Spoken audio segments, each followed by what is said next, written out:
Subscribe now and press the bell icon. Never miss an update.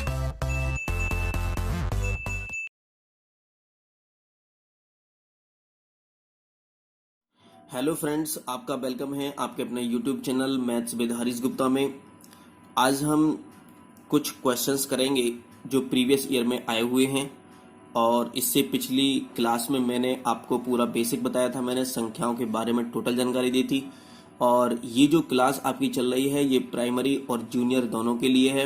जहां junior के लिए अलग मुझे पढ़ाना पड़ेगा वो मैं अलग से उसकी जूनियर की अलग से वीडियो बना दूंगा, लेकिन जितनी मैं वीडियो बनाऊंगा ये सब प्राइमरी और जूनियर के लिए होंगी। तो इन पिछली क्लासों में मैंने आपको संख्याओं के बारे में टोटल जानकारी दी थी। आज मैं कुछ क्वेश्चंस की बात करूंगा जो आपके एग्जाम में आए हुए क्वेश्चंस हैं। तो क्वेश्चन नंबर फर्स्ट पर चलते हैं। फर्स्ट में इन्होंने क्या कहा है कि निम्नलिखित में से कौन सा कथन सही है, और ये सीटेट फरवरी 2015 में क्वेश्चन आया हुआ है। थोड़ा ध्यान से समझेंगे इस क्वेश्चन को। इन्होंने कहा कि कभी कभी हमें कंफ्यूजन ये होता है, जल्दी जल्दी में हम क्वेश्चन को गलत कर देते हैं कि उसने हमसे पूछा कुछ और होता है और हम कुछ कर और देते हैं। जैसे इसमें क्वेश्चन में पूछा गया कि कौन सा कथन सही है, मतलब जो फॉलोइंग जो स्टेटमेंट दे रखे हैं उनमें से करेक्ट देखना है, करेक्ट क्या होगा। तो मैं हिंदी में बोलूंगा, इंग्लिश में बोलूंगा। हिंदी में तो आपका क्वेश्चन है ही है ये, इंग्लिश में मैं इसको कन्वर्ट करता रहूंगा। तो इन्होंने ये पूछा है कि in the following which is the statement is true, कौन सा कथन सत्य है। नंबर ए दे रखा है इन्होंने कि दो अभाज्य संख्याओं का योगफल सदैव अभाज्य संख्या होता है। Sum of two prime numbers is always a prime number. दो अभाज्य संख्याओं का योगफल सदैव अभाज्य संख्या होता है। एक ऑप्शन तो ये है। बी ऑप्शन ये है कि सबसे छोटी अभाज्य संख्या 1 है, मतलब लीस्ट या स्मॉलेस्ट प्राइम नंबर 1 है। एक भाज्य संख्या ऑप्शन सी है कि एक भाज्य संख्या विषम संख्या हो सकती है। एक भाज्य संख्या मैंने बताई थी आपको कंपोजिट नंबर या डिविजिबल नंबर। इन्होंने कहा कि एक कंपोजिट नंबर या डिविजिबल नंबर एक इवन ऑड नंबर हो सकती है क्या। डी में पूछा है इन्होंने कि कोई सम अभाज्य संख्या नहीं है। कोई सम कि कोई भी जो इवन नंबर है वो प्राइम नंबर नहीं है, इन्होंने यहां ये कहा है। तो सबसे पहले हम ये देखते हैं कि इन्होंने क्या कहा। ऑप्शन क्या है हमारा कि दो अभाज्य संख्याओं का योगफल सदैव अभाज्य संख्या होता है। दो अभाज्य संख्या, हम दो अभाज्य संख्या लेते हैं। मैंने कहा कि दो अभाज्य संख्या क्या है, तो दो अभाज्य संख्या मैंने ले ली, कितनी 2 ले ली मैंने। अच्छा, अभाज्य संख्या कहां से स्टार्ट होती हैं, 2 से स्टार्ट होती हैं। 2 3 है, 5 है, 7 है, 9 तो है नहीं, 8 भी नहीं है, 9 भी नहीं है, 10 भी नहीं, 11 होगा, 13 होगा, 17 होगा, डॉट डॉट डॉट ये होंगे। इन्होंने कहा है फर्स्ट ऑप्शन में कहा है कि दो अभाज्य संख्याओं का योगफल, कोई भी हम अभाज्य संख्या लें उनका सम करें, तो इन्होंने कहा कि सदैव अभाज्य संख्या होता है। मैंने कहा कि 5 और 7 ले लेते हैं, तो 5 और 7 कितना हो जाएगा, 5 + 7 कितना 12 हो जाएगा। तो 12 तो अभाज्य संख्या नहीं है, इसका मतलब ये ऑप्शन क्या है हमारा, रॉन्ग है। कौन सा वाला ऑप्शन, फर्स्ट ऑप्शन रॉन्ग हो गया। सेकंड में क्या रखा है, सबसे छोटी अभाज्य संख्या 1 है। देखो यहाँ पर मैंने यहाँ से क्लियर हो गया क्योंकि सबसे छोटी अभाज्य संख्या क्या होती है, 2 होती है हमारी। तो ऑप्शन बी भी क्या हो गया, रॉन्ग हो जाएगा। ऑप्शन सी क्या दे रखा है कि एक भाज्य संख्या विषम संख्या हो सकती है। एक भाज्य संख्या क्या होती है, मैंने कहा कि जिनके मोर देन 2 फैक्टर्स, जिनके 2 से अधिक गुणनखंड हो। जैसे मैंने कहा कि 4 है, 6 है, 8 है, 9 है, 10 है, 12 है। ये मैंने यहां बताया था कि डॉट डॉट ये कंपोजिट नंबर होते हैं, भाज्य संख्याएं होती हैं। क्या भाज्य संख्या, देखो ये सम संख्या है, ये सम संख्या है, ये सम संख्या है, क्या ये 9 विषम संख्या नहीं है। हाँ बिल्कुल हो सकती है, हो सकती है इसने कहा है, तब तो ऑप्शन ये सही है। और अगर ये कहता कि एक भाज्य संख्या विषम संख्या होती है, सदैव होती है, तो ये ऑप्शन क्या हो जाता, गलत हो जाता, क्योंकि सदैव नहीं होती, कभी तो क्या होगी, सम संख्या होगी, कभी क्या होगी, विषम संख्या होगी। इसलिए ये ऑप्शन सी जो दे रखा है ये क्या हो गया, करेक्ट आंसर हो गया। डी ऑप्शन क्या दे रखा है, कोई सम अभाज्य संख्या नहीं है। क्यों नहीं है भाई, ये जो 2 है, 2 हमारी क्या है, ये सम अभाज्य संख्या है। ओनली केवल 2 नंबर ऐसा है केवल दो संख्या एक ऐसी है जो क्या है हमारी सम संख्या भी है और अभाज्य संख्या भी है। इसके अलावा कोई भी सम संख्या अभाज्य संख्या नहीं है। तो ये इस क्वेश्चन में कौन सा ऑप्शन हो गया हमारा? तो इस क्वेश्चन में ऑप्शन हो गया हमारा सी, क्योंकि इन्होंने पूछा है कौन सा क्वेश्चन, कौन सा स्टेटमेंट ट्रू है, तो कौन सा कथन सही है, तो ऑप्शन सी कथन क्या हो गया हमारा? सही हो गया। अब क्वेश्चन नंबर 2 पर चलते हैं। 2 में क्या दे रखा है? क्वेश्चन नंबर 2 में दे रखा है कि प्रथम 5 धन ऋण अभाज्य संख्याओं का योग कितना है। ये यूपी टेट 2014 में क्वेश्चन आया हुआ है। तो मैं इंग्लिश में बोल देता हूं। उन्होंने क्या कहा है कि sum of first 5 positive prime numbers, sum of first 5 positive prime numbers कितना होगा, कितना है, ये पूछा गया है यहां से। तो प्रथम 5 धन इन्होंने ऑप्शन ए 20 दे रखा है, ऑप्शन बी 39 दे रखा है, ऑप्शन सी 28 दे रखा है, ऑप्शन डी कितना 18 दे रखा है, और ये यूपी टेट 2014 में क्वेश्चन आया हुआ है। तो हम क्या करते हैं यहां से ये, और ये जो आया हुआ है ये आया है आपका क्वेश्चन आया है ये प्राइमरी में, और इससे पहले जो मैंने क्वेश्चन कराया था वो जूनियर में आया हुआ था। किस में आया हुआ था? जूनियर में आया हुआ था, और ये प्राइमरी में आपका क्वेश्चन पूछा गया है। तो प्रथम 5 धन ऋण अभाज्य संख्याएं कौन सी होंगी? तो प्रथम 5 धन ऋण कौन कौन सी हो गई?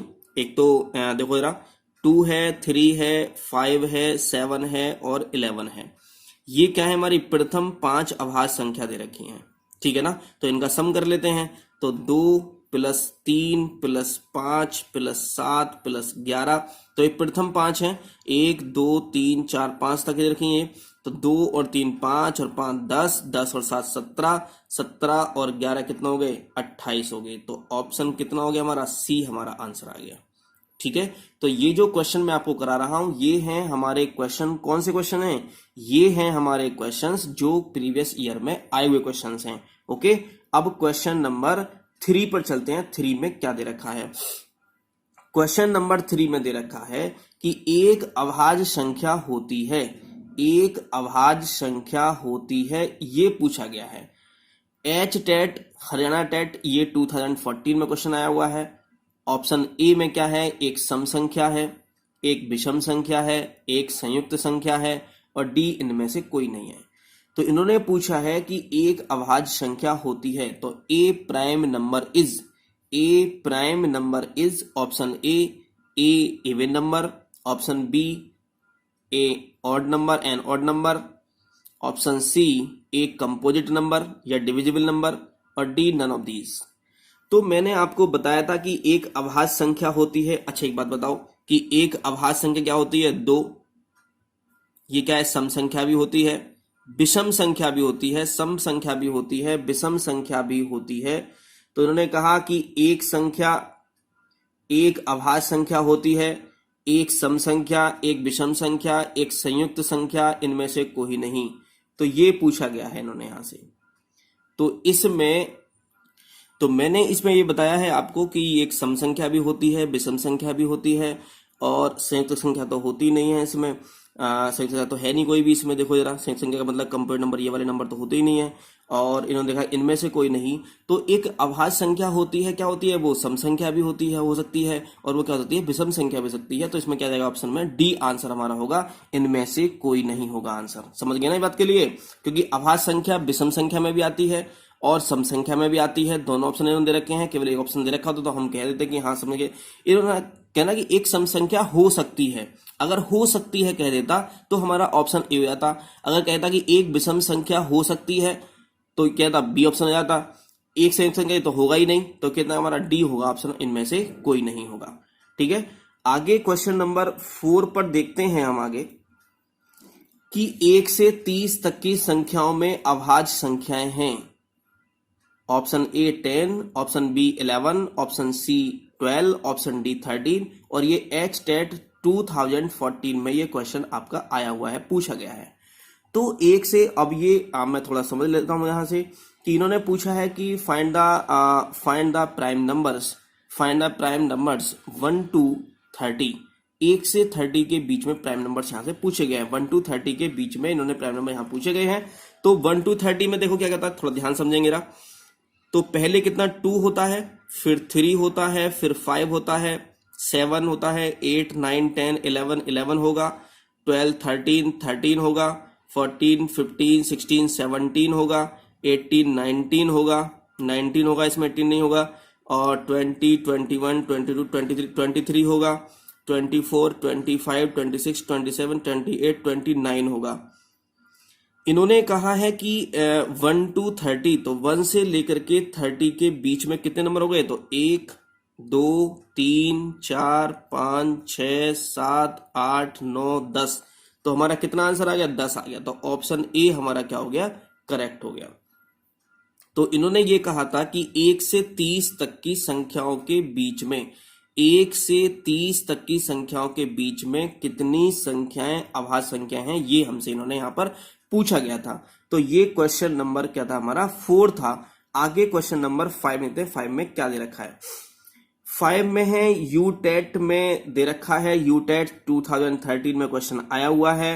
इन्होंने पूछा है सबसे छोटी अभाज्य संख्या है, तो सबसे छोटी अभाज्य संख्या क्या होती है, ये आप सब लोगों को पता है। ऑप्शन ए 8 है, ऑप्शन बी 1 है, ऑप्शन सी 2 है, ऑप्शन डी 3 है। तो इन्होंने पूछा है कि smallest prime number, smallest prime number क्या होता है, what is the smallest prime number. जो इंग्लिश मीडियम के हैं मैं उनको यहाँ से इसको कन्वर्ट करके बोल रहा हूँ मैं इंग्लिश में, और हिंदी वाले तो हिंदी में क्वेश्चन है ही है, ये तो प्रॉब्लम किसी को नहीं होनी चाहिए। तो मैंने आपको बताया, मैंने यहां भी आपको बताया है कि सबसे छोटी संख्या क्या है हमारी, 2 है। क्या है हमारी सबसे छोटी संख्या, 2 है। तो ऑप्शन कौन सा जाएगा हमारा, सी ऑप्शन हो जाएगा। तो ये क्वेश्चन नंबर 5 था। अब क्वेश्चन नंबर 6 देखते हैं। क्वेश्चन नंबर 6 में दे रखा है कि निम्न में से कौन सा कथन सही है। आरटेट 2013 में ये क्वेश्चन आया हुआ है, और इन्होंने यहां ये पूछा है, ऑप्शन ए में पूछा है कि 1 अभाज्य नहीं है, बी ऑप्शन पूछा है 1 अभाज्य संख्या है, ऑप्शन सी पूछा है 1 संयुक्त संख्या है, ऑप्शन डी 2 अभाज्य संख्या नहीं है, 2 अभाज्य संख्या नहीं है। इन्होंने क्या पूछा है हमसे, कौन सा कथन सही है। ये बात ध्यान से पढ़ेंगे, कभी पूछता है कौन सा कथन सही है, कभी पूछता है कौन सा कथन सही नहीं है। तो इसलिए हमें इन बातों को ध्यान में रखना होगा कि हमसे पूछा क्या गया है। तो इन्होंने पूछा है कि in the following statements which are true, true पूछा गया है कि कौन सा स्टेटमेंट ट्रू है। तो ऑप्शन ए है कि 1 is not a prime number, option B है 1 is a prime number, option C है 1 is a composite number, option D है कि 2 is not a prime number. तो इसमें कौन सा होना चाहिए ये आप सब लोगों को पता होगा। कि एक बात बताओ कि ऑप्शन बी ये है कि 1 अभाज्य संख्या है, तो ये रॉन्ग है, ऑप्शन बी रॉन्ग है, 1 अभाज्य संख्या नहीं है। ऑप्शन सी है 1 संयुक्त संख्या है, तो ये भी नहीं है। संयुक्त संख्या मतलब कंपोजिट नंबर, कंपोजिट नंबर मैंने बताया, देखो ये कंपोजिट नंबर 4 6 8 9 10 12 है ये वाले। इन्होंने ऑप्शन डी रखा है कि 2 अभाज्य संख्या नहीं है, हाँ बिल्कुल है अभाज्य संख्या 2, इन्होंने यहाँ पर गलत दे रखा है। तो कौन सा कथन सही हो गया हमारा, फर्स्ट ऑप्शन सही हो गया, ए हो गया कि 1 अभाज्य नहीं है। ये कथन, ये स्टेटमेंट क्या है, ट्रू है कि 1 is not a prime number, ये दे रखा है इन्होंने यहां से। ठीक है, अब क्वेश्चन नंबर 7 पर चलते हैं। 7 में क्या आपसे पूछा गया है। क्वेश्चन नंबर 7 में पूछा गया कि सबसे छोटी ऋणोत्तर अभाज्य पूर्णांक है, सबसे छोटी ऋणोत्तर अभाज्य पूर्णांक है। और इन्होंने इंग्लिश में भी दे रखा है the least non negative prime integer is non negative prime integer बोला है।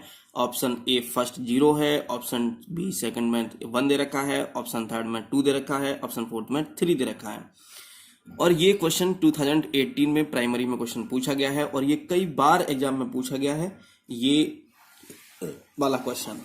ठीक है, और पाई एक कैसी संख्या है, ये भी कई बार पूछा गया है कि पाई एक परिमेय संख्या है या अपरिमेय संख्या है। तो मैंने आपको डिटेल में बताया है कि पाई कैसी संख्या है, या 22/7 की संख्या है, या 3.14 की संख्या, ये सब मैंने आपको डिटेल में पहले पढ़ाया गया है। तो इसमें इन्होंने कहा कि सबसे छोटी ऋणोत्तर अभाज्य पूर्णांक है, तो 0 1 2 3, तो ना तो 0 अभाज्य संख्या है, ना 1 अभाज्य संख्या है, 3 अभाज्य संख्या है, और 2 अभाज्य संख्या है। तो लेकिन ये बताओ कि सबसे छोटी इन्होंने पूछा गया है, तो छोटी सबसे क्या हो जाएगी हमारी, 2 आंसर हो जाएगा हमारा। तो ये हमारा क्वेश्चन नंबर 7 था और आपके जो क्वेश्चंस थे वो मुझे यहीं तक मिले हैं और मैं कोशिश करता हूं कि मैं आपको ज्यादा ज्यादा क्वेश्चन को सॉल्व कराऊं। तो पहले मैंने आपको 3 क्लासेस में पहले मैंने आपको पूरा बेसिक आपको मैंने बताया है, 30 मिनट्स की क्लास होंगी शायद वो, और इसमें मैंने जो भी क्वेश्चन जिस टाइप के क्वेश्चंस आते हैं वो मैंने आपको करा दिए हैं। एक क्वेश्चन मुझे नहीं मिल रहा जो उसका क्वेश्चन था प्राइम नंबर वाला क्वेश्चन है, वो मैं नहीं करा पा रहा हूं आपको। आगे कभी मुझे मिलेगा तो मैं कराऊंगा, मैं आगे आगे प्रैक्टिस सेट कराऊंगा, तो उसमें हो सकता है कि क्वेश्चंस आ जाए उसमें। लेकिन आपको बेसिक बहुत जरूरी है पढ़ना। बेसिक आप ढंग से पढ़ लोगे, ध्यान से पढ़ लोगे बेसिक को, तो कोई भी क्वेश्चंस आपसे नहीं छूटेगा। ऐसा कोई क्वेश्चन नहीं होगा जो आप पर ना आता हो अगर आपने बेसिक डिटेल में पढ़ रखा है तो बस आज केवल इतना ही। और अगली क्लास में कुछ हम न्यू टॉपिक पढ़ेंगे, न्यू टॉपिक का बेसिक पढ़ेंगे, उसके बाद फिर क्वेश्चंस को सॉल्व करेंगे। और बस आज इतना ही रहने देते हैं। अगर आपको ये क्लास अच्छी लगी हो, समझ में कुछ आया हो, तो आप इसको लाइक करें, शेयर करें और हमारे चैनल को सब्सक्राइब करें। Thank you for watching.